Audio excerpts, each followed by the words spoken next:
Right, today we've got a J Wilkes single barrel 28 bore hammer gun that I thought we'd do a little video of. I'm going to slow down on obviously some of the other videos that people have obviously already seen and try and talk a little bit about guns, because as I said, guns, I enjoy the guns. Now, with this little gun that we've got here, I was taught a very, very long time ago not to just dismiss things, which is far too many people in the gun trade dismiss guns before they actually examine the gun. They go on names, so they say Purdy's the top name, Boss, Holland and Holland, and what they assume is they assume that the gun is better than something else just because it's got a good name on it. That's not true, especially in the gun world. It's not true.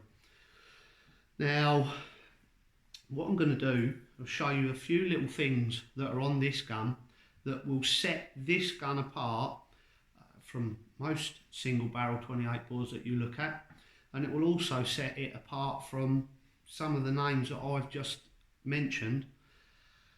And the thing with the gun trade itself is it's so vast. Pretty well every country in the world has had a go at making guns, military guns, civilian guns, something to feed yourself with, which was what this gun was designed to do. It was a lightweight little gun that we walked around the fields with, and you could shoot pigeons out of trees with it, you could shoot rabbits with it, you could shoot magpies, crows, stuff like that. This is a workhorse of a gun. That doesn't stop it being supremely elegant and supremely beautiful.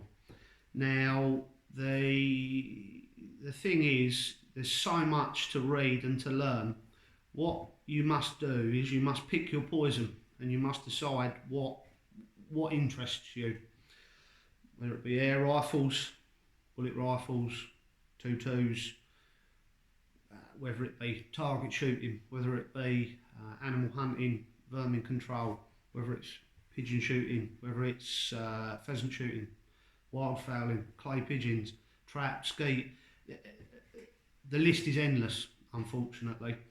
Now, I hope what the people are getting from these videos is the fact that clearly I'm not an expert and don't try to be. I just like guns, I like talking about them. Now, I was advised by somebody not to do too many videos. Keep people interested, Tim. Do videos slowly. Now, everybody that watches these videos will know me, and they will know that organisation is not me. Taking things slow is not me as well. So I've just picked this gun up, and I'm going to do a little video of it. Now, I hope at the end of this video people have got a slightly better understanding that it's not just engraving and it's not just wood that make a gun good. It is the finishing touches that people do. And I've read a few books. That Browning one I showed you the other day, that was the first one from cover to cover. But you can read so much about guns, and where, as I keep saying, where do you draw the line? What do you want to learn about first or last? So with the English gun trade, unlike some of the others, not some of the others, handmade guns. With handmade guns, you cannot put a bracket round them. You cannot say this was this and that was that, especially with the English stuff, because a lot of the records have been lost. As I said with the other guns, they've been lost to the passage of time, basically. And this little 28 bore here, as I said, was made by J Wilkes. And what it is it's a side hammer, where some of the Belgian stuff that you will see, you don't see so many in 28 bore, but the 410s, side hammers. You've got a top lever on this gun, which I will ask Paul to bring the camera over. You've got a very slight cannon barrel on it. You've got, now, again, it's far too easy for people, and the reason that they dismiss them is really because they don't know, and that is what it is, they don't know. It's far too easy for people to dismiss something in, oh, it's a 28 bore, it was for a kid, a lady, a child. No, it wasn't. This gun was made for a specific individual, as 95% of the English gun trade, the guns that came from England, were made for a specific individual. Now, unfortunately, when you have something custom made, specific, it's like having a tailor-made suit. It's okay for you if you're 6'4". Don't try and give it to a man that's 5'8". It won't fit him properly. So it's far too easy for people to dismiss. And what you'll tend to find when they dismiss something, they're not that knowledgeable. I shouldn't really be telling people this, but this is honesty for you, which I try to do with the guns and with everything. Honesty is the best policy. Let's just read the name down the rib. So this is a J Wilkes, 1 Lower James Street, Golden Square, London. Now, with a lot of the stuff in the London trade, it was farmed out. It was farmed out to Birmingham, basically. W.W. Greener, Webley and Scott, which was the biggest manufacturer in Birmingham for about 100 years straight. They wasn't quite Webley and Scott, but story for another day. So what my father told me was, with single barrels, you should pay a lot of attention to single barrels, because they've had as much work as a double just to go bang once. Somebody stocked it, fore-ended it, barreled it, actioned it. Pay some attention to single barrels, not Bakels, not Coeys, not Pedrettis, stuff like that, but the English stuff. Pay them a bit of attention.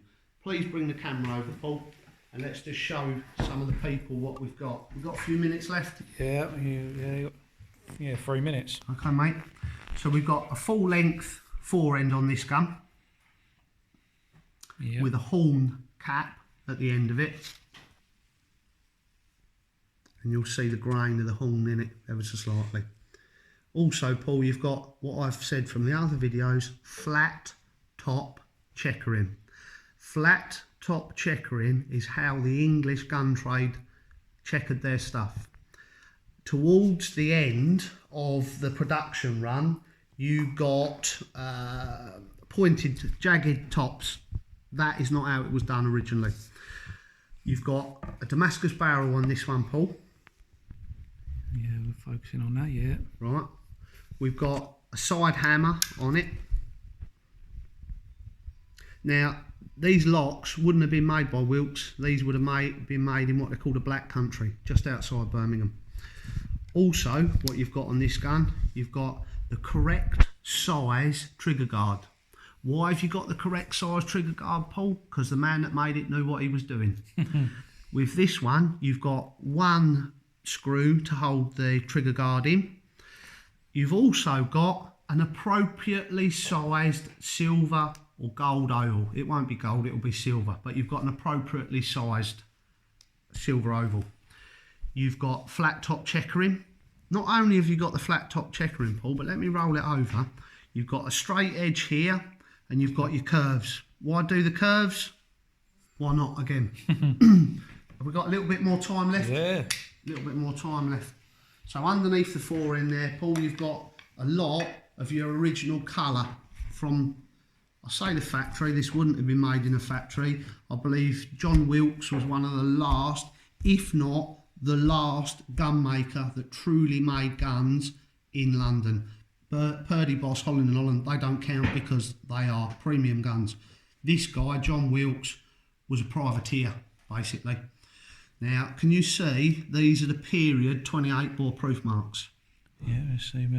Proof marks are something that I potentially will go on to in later videos, Paul, but at the moment, these are period. You've got your 28 bore C, that's a 2.5 inch chamber, and you've got a few other marks. One is the view mark, one is the provincial proof mark, and one is the true proof mark.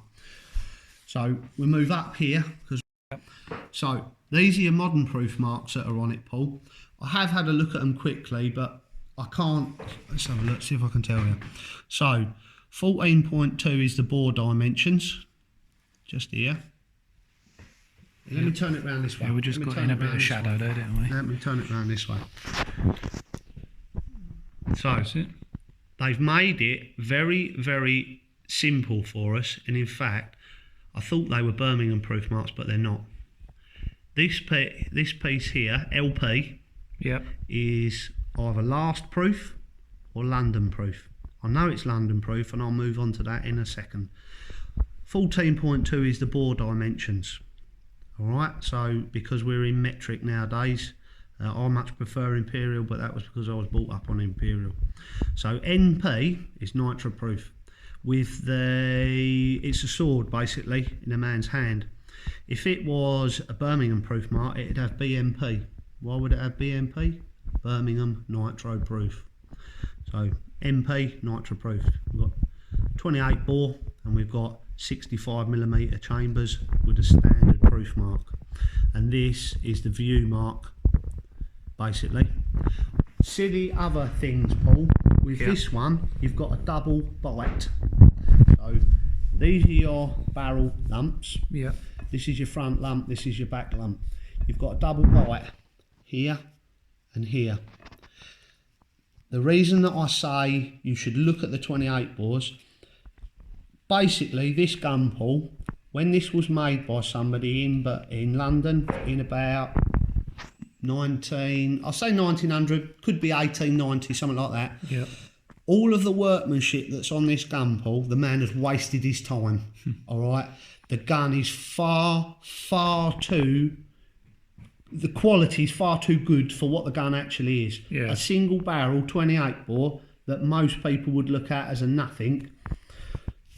It is far too good. So you've seen your colour under your fore end here, yeah, which is a good indication of wear. Yeah. We looked at the Bretta the other day that had chemical process. This is done with, as I said, heat and it's heat treatment process basically. Other little things, Paul, that I can think of. As I showed with the brownies in the other videos, even though this 28 bore is not going to get a lot of recoil, your top tang has still stepped in. As I said with the other video, it's stepped in to give a little bit more purchase on the gun, a little bit more purchase on the stock. Yeah. So I've done this video because I want people to see what I see, okay? I'm trying to show them that do not dismiss a gun because it hasn't got a good name on it. The name, the wood and the engraving are the last things you should be looking at. Nice to have nice wood, nice wood breaks. Nice to have nice engraving. When it's worn, it looks worn. The quality of the gun and the finish that's on this, Paul, this will be a true London stock finish, okay? Now, there's lots of people out there that will talk about London finish. It's like alchemy, Paul. They never wrote it down. A lot of the people that done the work on these guns, Paul, probably couldn't even spell, but they knew how to use a file. So this is another little video that I'm trying to point out things to people. Even, I know we keep going back to the fore end, but can you see the screws under the fore end? They're engraved. The screws themselves are engraved. Why engrave the screw, Paul, when it was hiding underneath the fore end? Yeah.